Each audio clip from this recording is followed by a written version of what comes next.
Thank you, Ambassador Friedman.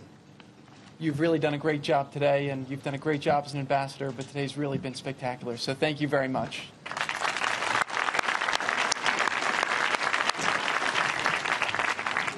I am so proud to be here today in Jerusalem, the eternal heart of the Jewish people.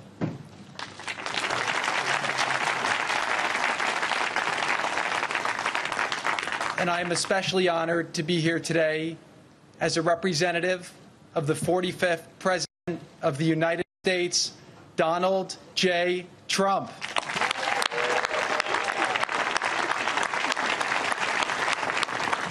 I also want to thank Prime Minister Netanyahu and Sarah for being with us here today to celebrate this historic occasion. Thank you very much. I'd like to ask all of the members of Congress who are here on their delegations to rise and be recognized. Today would not be possible without your advocacy throughout the years.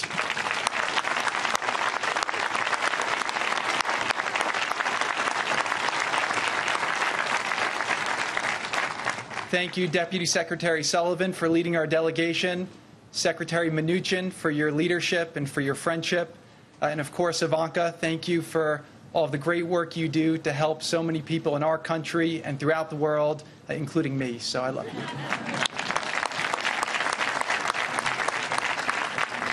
I also want to acknowledge Vice President Mike Pence for his tireless efforts to strengthen the U.S.-Israel relationship.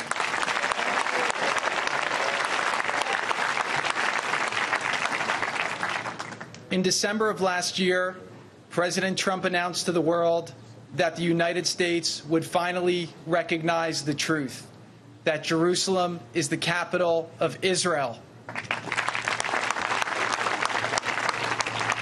He also declared that we would soon move our embassy from Tel Aviv to Jerusalem, and just 5 months later, we are standing on these grounds. While presidents before him have backed down from their pledge to move the American embassy once in office, this president delivered. Because when President Trump makes a promise, he keeps it.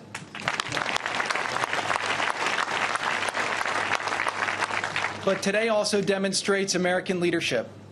By moving our embassy to Jerusalem, we have shown the world once again that the United States can be trusted. We stand with our friends and our allies, and above all else, we've shown that the United States of America will do what's right, and so we have.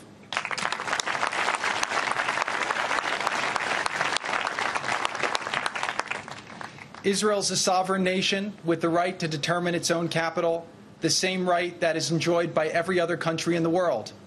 In taking this action, the United States has also chosen to strengthen the bond between our two countries. Our special bond is the envy of nations throughout the world.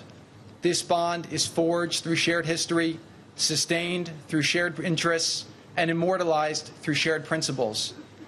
The United States stands with Israel because we both believe in freedom. We stand together because we both believe in human rights. We stand together because we believe democracy is worth defending. And the United States stands with Israel because we know that it is the right thing to do.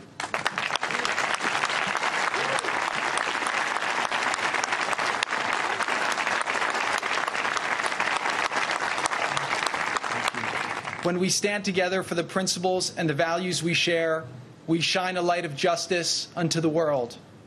Israel proves every day the boundless power of freedom. This land is the only land in the Middle East in which Jews, Muslims, and Christians, and people of all faiths participate and worship freely according to their beliefs. Israel protects women's rights, freedom of speech, and the right of every individual to reach their God-given potential. These are the same values that the United States cherishes. These are the values that bind us together. These are also the values that have made Israel one of the most vibrant nations in the world. This tiny population has spurred advancements in technology, medicine, and agriculture, making the world a healthier, safer, and more prosperous place. These are the blessings we hope Israel can one day share with its neighbors. Last week, President Trump acknowledged another truth and kept another promise. He announced his intention to exit the dangerous, flawed, and one-sided Iran deal.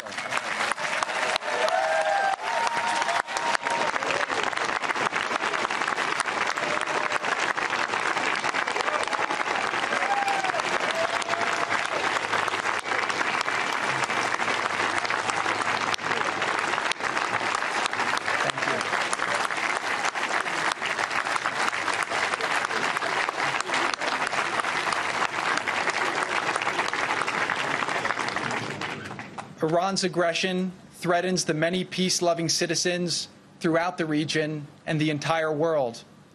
From Israel to Jordan to Egypt to Saudi Arabia and beyond, many leaders are fighting to modernize their countries and create better lives for their people. In confronting common threats and in pursuit of common interests, previously unimaginable opportunities and alliances are emerging. I am also proud to be here today as a member of the team that President Trump has entrusted to lead the efforts to bring peace between the Israelis and the Palestinians. It has been an honor to work with our new Secretary of State, Mike Pompeo,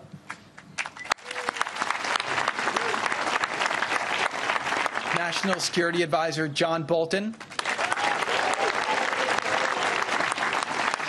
our Ambassador, David Friedman, and our Special Representative, Jason Greenblatt, who really does so much great work. I also want to acknowledge Ambassador Nikki Haley, who really has created a new day for Israel at the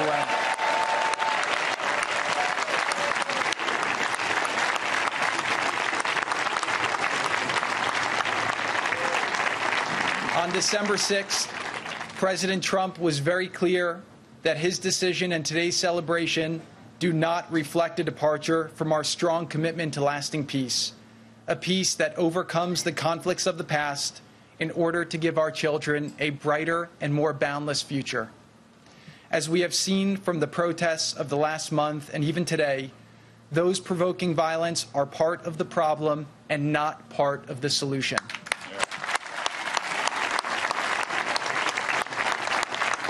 The United States is prepared to support a peace agreement in every way that we can.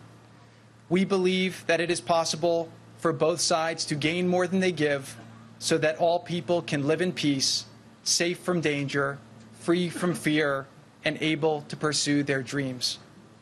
The United States recognizes the sensitivity surrounding Jerusalem, a city that means so much to so many. Jerusalem is a city unique in the history of civilization. No other place on earth can claim significance to three major religions. Each day, Jews pray at the Western Wall, Muslims bow in prayer at Al-Aqsa Mosque, and Christians worship at the Church of the Holy Sepulchre. That is why President Trump has called many times, including right now, on all parties to maintain the status quo at Jerusalem's holy sites, including the Temple Mount, also known as Haram al-Sharif. While the challenges to peace are numerous, I have personally seen that the determination of the leaders in the region and throughout the world remains steadfast. They have seen too much pain, sorrow, and wasted opportunity, and they think it's time to try something better. Throughout history, Jerusalem has been the victim of war and conquest. It has been used to divide people and to instigate conflict by those with evil intentions. But it does not have to be this way.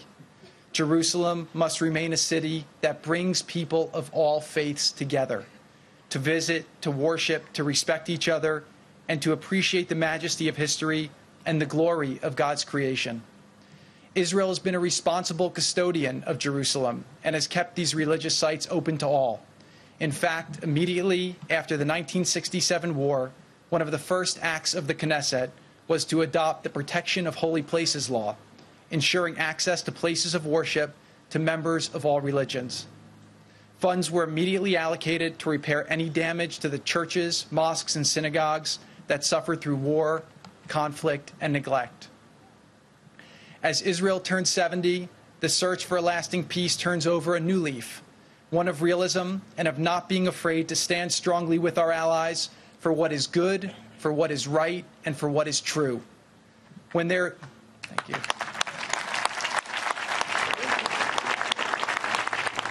When there is peace in this region, we will look back upon this day and remember that the journey to peace started with a strong America recognizing the truth.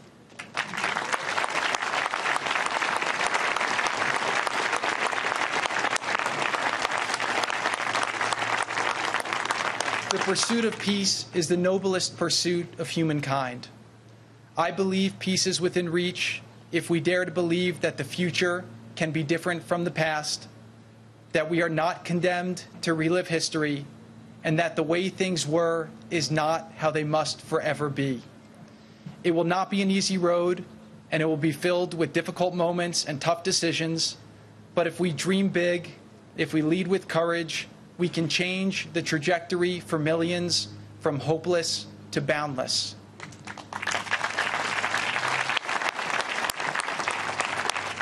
This is a hope that many of us know personally. I am here today as a proud American and the grandson of Holocaust survivors. During World War II, my late grandparents Ray and Joseph Kushner fled their homes to the forests of Belarus to escape Nazi persecution. Somehow, they managed to resist the horrors and survive. After the war, they built a new life in America, a beacon of hope, a land of limitless opportunity. In my office in the White House, I keep a photo of them on my desk to remind me of how high the stakes are when nations fail to recognize right from wrong and the decisive power America has to tip the scales in favor of the righteous.